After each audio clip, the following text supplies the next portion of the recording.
ऊंच नीच का कॉन्सेप्ट भारत के इतिहास का वो काला सच है कि जिसको चाहते हुए भी न तो कभी झुटलाया जा सकता है और न ही कभी नजरअंदाज किया जा सकता है,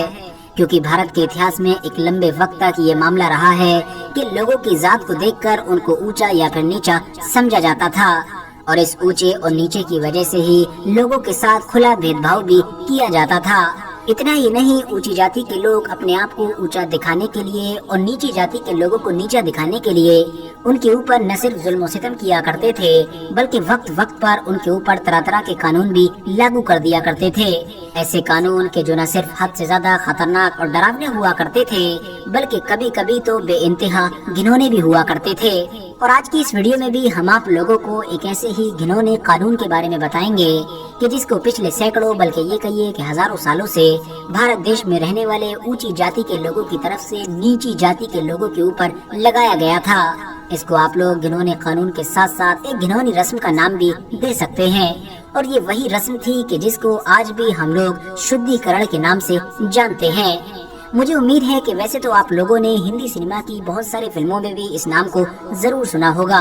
मगर जाहिर है हर फिल्म और हर सीरियल में इसको अलग अलग तरह से डिफाइन किया जाता है, जिसकी वजह से लोग इस बात को लेकर कंफ्यूज हो जाते हैं कि आखिर ये शुद्धिकरण होता क्या है। तो आज की इस वीडियो में आप लोग न सिर्फ ये जान सकेंगे कि असल में शुद्धिकरण क्या होता है, बल्कि साथ ही साथ इसके इतिहास को भी आसानी के साथ समझ सकेंगे।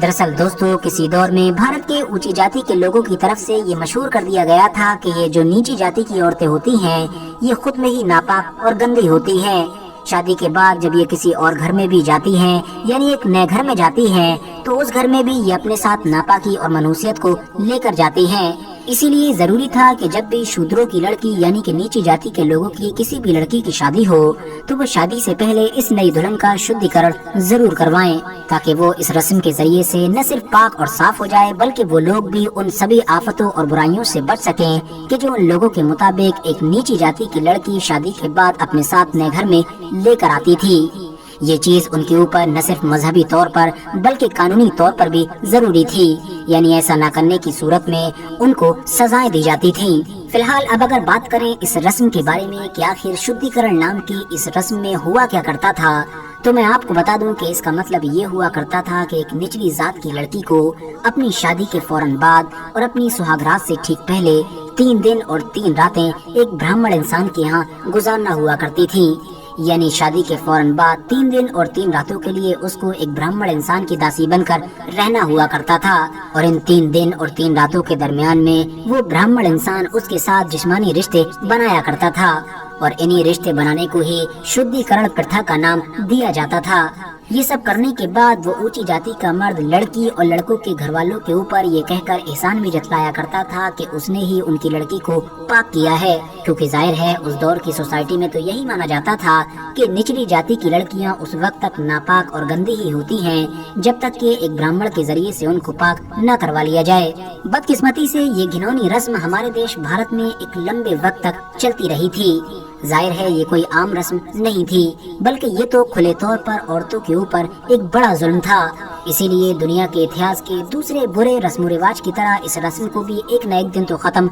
होना ही था। फिलहाल दौर आया सन 1817 का कि जब हमारे देश भारत को लगभग पूरी तरह से अंग्रेज ही कंट्रोल करने लगे थे। अंग्रेजों ने ही पहली बार इस कानून पर बड़ी जबरदस्त तरीके से शिकंजा कसा और इस पर पूरी तरह से न सिर्फ पाबंदी लगाई बल्कि इसके खिलाफ एक्शन भी लिए, जिसका नतीजा ये हुआ कि वक्त के साथ साथ धीरे धीरे ये रस्म पूरी तरह से खत्म हो गई। फिलहाल दोस्तों, आज के अपने वीडियो को हम यहीं पर खत्म करते हैं। वीडियो के कमेंट्स बॉक्स में जरूर बताएं कि आखिर मेरी आज की इस वीडियो से पहले आप लोग शुद्धिकरण के बारे में क्या जानते थे। वीडियो पसंद आई हो तो वीडियो को लाइक करें, चैनल को सब्सक्राइब करें और साथ ही में बेल आइकन को भी जरूर प्रेस करें।